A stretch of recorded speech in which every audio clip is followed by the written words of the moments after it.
And I requested this slot on the agenda because a lot of things have come to a head. It's basically a perfect storm. And we're seeing the drought conditions and a number of results from past fires. And we're in a situation now where we have a real watershed, real resource problem going on in the state of Nevada. And what I'm asking for is comments from this board to the people in power, whether it be our congressional delegation or the Secretary of Interior or the BLM director, of our feelings on what's happening right now in the state of Nevada because of drought and the wild horse program. Just because not everybody on this board has a real deep understanding of the wild horse program, I'm going to very quickly go through what the actual laws regarding the program are all about.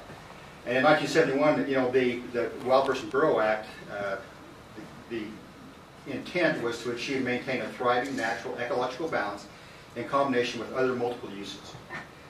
Immediately remove excess wild horses and burros to achieve appropriate management levels. That's AML, and we'll talk about that quite a bit. Protect the range from wild horse and burro overpopulation. And they have the authority to enter into cooperative agreements with landowners.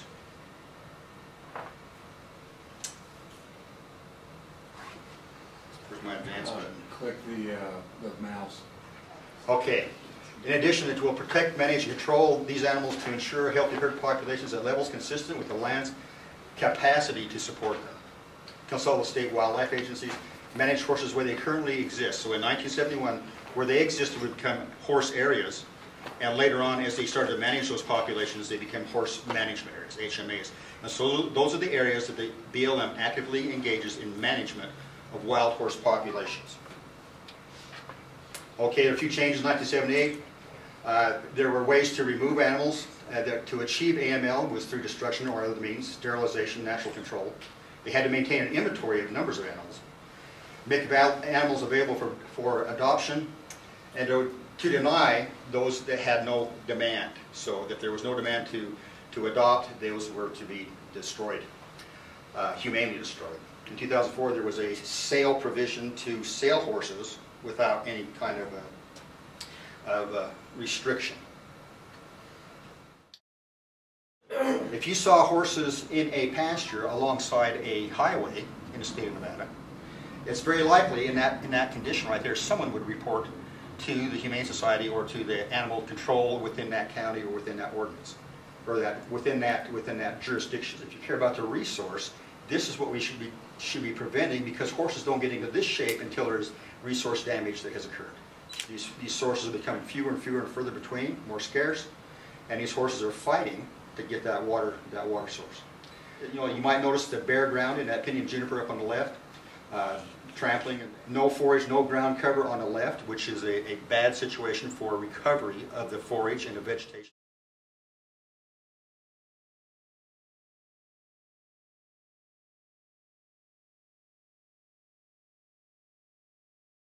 Sure, let me just finish up. Just where is this picture and when was it taken? That one I'm not sure. I got this from several different sources, so I can't tell you where that particular one is. Some of the others were. My concern about this is that we're watering those horses, but look at the understory or lack of understory in the surrounding area. You know, if you're hauling water to horses over the long term, you know, we have to priority the horses' welfare is to make sure they don't choke to death. But in the long-term sustainability, we have to have basically hauling water over the long term is probably a dead-end street. Right now, I mean, I've been out there and I'm doing site-specific assessments, allotment to allotment to allotment, and what I'm seeing is a lot of water hauling for cattle into public land. So would you say that water hauling for cattle then creates a detriment to wild horses? I mean, I don't understand how hauling water out there is a detriment. It provides water for everybody. Okay. How is that different? How is that different? Hauling water for horses. We're still hauling water. It's costing diesel fuel and tires. It's right. Hauling water is hauling water.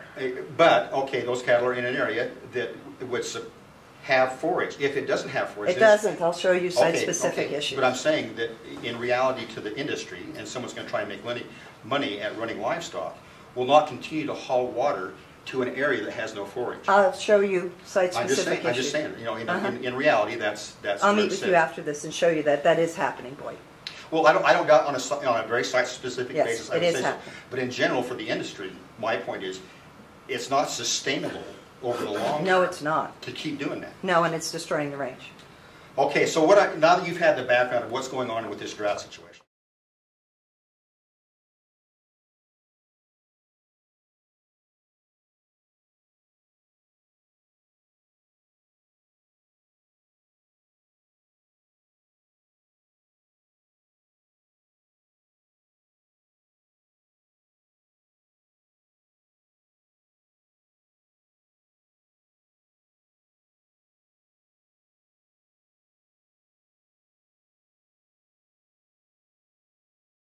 what I feel is important coming from the state of Nevada through the Department of Agriculture, probably should be seeing the same thing from the Department of Wildlife, there are a letter of concern of what's going on with the horse management.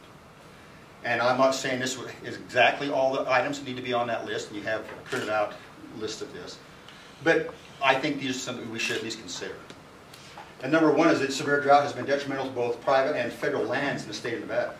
Many painful adjustments are being made to deal with the lack of water. The Battle Mountain BLM District has developed a drought EA,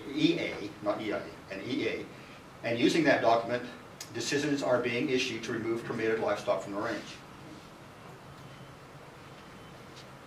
Those decisions must be made in an individual allotment basis. I think that's important, that we can't make some blanket designation that the Battle Mountain District's going to pull all the cattle off, or remove all the horses. I think that has to be made on an individual HMA basis and an individual allotment basis, those evaluations. And other possible mitigations need to be explored prior to the removals. In HMAs where resource damage warrants livestock removal, wild horse numbers must be brought down to the low end of AML or lower to prevent further damage, rangeland damage, and allow for vegetative recovery. The emergency gathers must be approved to prevent suffering and die-offs of horses. If horses are allowed to maintain at levels which are multiple times above AML, the rangelands will have little chance for favorable improvement. So we'll not only lose horses this year and perhaps this winter, whether it's tough or not, we could continue, if we don't have recovery of the vegetative component of our rangelands, we'll lose horses next year.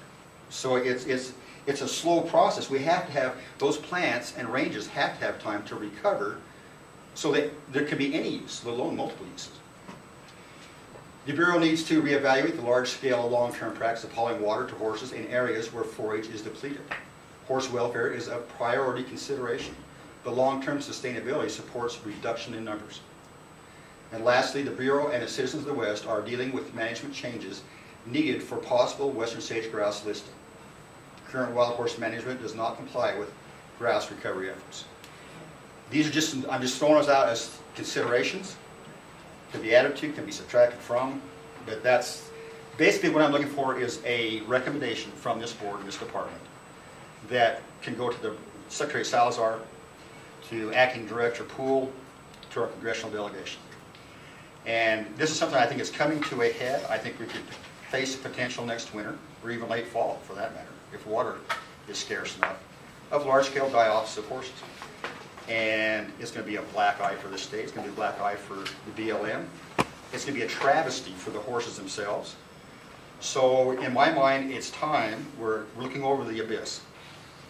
And I think it's time to make proactive management decisions that will provide for long-term sustainability of all multiple uses out there. And that's basically my pitch. Ken? Just wanted, number 5 there, boy, that wholeheartedly agree to you. When you're hauling water to cattle out there, generally it's a short-term solution. Those cattle are coming off most of the time, and especially if forage is going, whereas horses, you're just talking, you know, there is no plan for removal. So, well, the other thing is too, you know, when you're hauling water, it might be bringing cattle or any livestock, whether it be horses or cattle, to an area where there's forage and no water source within that allotment or within that HMA. So that's a valid reason to maybe haul water, but to continue to haul water to an area where the forage has been depleted is you know, going down the wrong road in my mind. Well, I don't know if you would know or not, but are you aware of the Battle Mountain